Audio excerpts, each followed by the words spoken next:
வரலாறு காணாத வெற்றியை பதிவு செய்த பிறகும் முதலமைச்சர் பதவி யாருக்கு என்று முடிவு செய்ய முடியாததால் தவித்து வருகிறது மகாயுதி கூட்டணி. சிஎம் நாற்காலியை விட்டு இறங்கி வர மறுக்கும் ஏக்நாத் ஷிண்டே, சிஎம் நாற்காலியை குறிவைத்தே காத்திருக்கும் தேவேந்திர பட்னாவிஸ் என இருவரும் இறங்கி வர மறுக்கின்றனர். மகாராஷ்டிரா சட்டப்பேரவையின் ஆயுட்காலம் நாளையுடன் முடிவுக்கு வரும் நிலையில் அதற்குள் மகாயுதி கூட்டணியால் இறுதி முடிவை எட்ட முடியவில்லை என்றால் நிலைமை என்னாகும் என்கிற கேள்வி எழுந்திருக்கிறது. நடந்து முடிந்த சட்டப்பேரவை தேர்தலில் காங்கிரஸ், சரத்பவார் தேசியவாத காங்கிரஸ், உத்தவ் தாக்கரே சிவசேனா கட்சிகள் அடங்கிய மகாவிகாஸ் அகாடி கூட்டணி வெறும் 49 தொகுதிகளில் மட்டுமே வெற்றி பெற்றிருக்கிறது. ஆனால் பாஜக, ஷிண்டே சிவசேனா, அஜித் பவார் தேசியவாத காங்கிரஸ் கட்சிகள் உருவாக்கிய மகாயுதி கூட்டணி 235 இடங்களை கைப்பற்றி மாபெரும் வெற்றியை பதிவு செய்திருக்கின்றன. இதில் அதிகபட்சமாக பாஜக 132 தொகுதிகளிலும், ஏக்நாத் ஷிண்டே சிவசேனா 57 இடங்களிலும், அஜித் பவார் தேசியவாத காங்கிரஸ் கட்சி 41 தொகுதிகளிலும் வெற்றி பெற்றிருக்கின்றன. பாஜக எதிர்பாராத வெற்றியை பதிவு செய்திருப்பதால் முதலமைச்சராக பாஜக தலைவர்களில் ஒருவர் பொறுப்பேற்பாரா அல்லது ஏக்நாத் ஷிண்டேவை முதலமைச்சராக தொடர பாஜக அனுமதிக்குமா என்கிற எதிர்பார்ப்புகள் எகிரி இருக்கின்றன. 2022 ஆண்டு சிவசேனா எம்எல்ஏக்களோடு பிரிந்து வந்த ஏக்நாத் ஷிண்டே பாஜகவுக்கு ஆதரவு அளித்தார். இதற்கு நன்றி கடனாக அப்போது அதிகமான தொகுதிகளை கைவசம் வைத்திருந்த போதும் பாஜக தேசிய தலைமை ஏக்நாத் ஷிண்டேவை முதலமைச்சராக்கியது.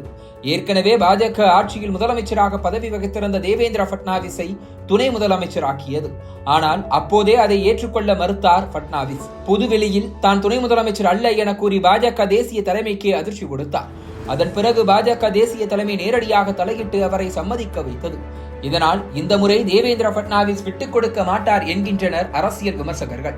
மொத்தம் 132 இடங்களில் வென்றிருக்கும் பாஜக 80க்கும் அதிகமான தொகுதிகளில் 50 விழுக்காடுக்கும் அதிகமான வாக்குகளை பெற்று இமாலய சாதனை புரிந்திருக்கிறது.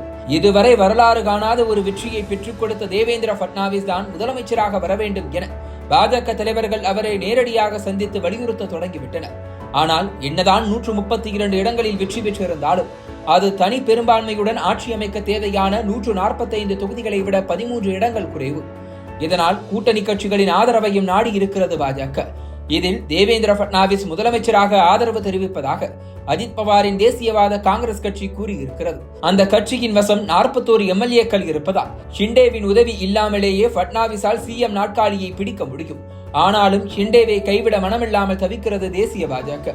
ஏக்நாத் ஷிண்டேவோ, லடுக்கி பாகின் போன்ற தன்னுடைய திட்டங்களால் தான் பாஜக மட்டுமல்லாமல் ஒட்டுமொத்த கூட்டணிக்கும் இந்த வெற்றி சாத்தியமானதாக கூறி முதலமைச்சர் சீட்டை விட்டுக் கொடுக்க மறுத்திருக்கிறார்.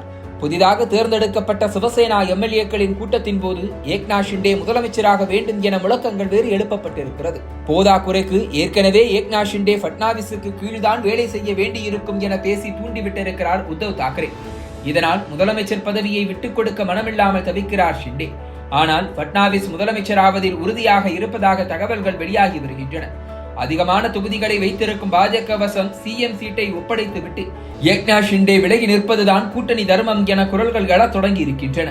அதுபோக அமைச்சரவையில் எந்த கட்சிக்கு எத்தனை இடங்கள் என்கிற பேச்சும் தீவிரமடைந்திருக்கிறது. அதிக தொகுதிகளை வென்றிருக்கும் பாஜக 21 முதல் 22 இடங்களை எடுத்துக்கொள்ளும் என எதிர்பார்க்கப்படுகிறது.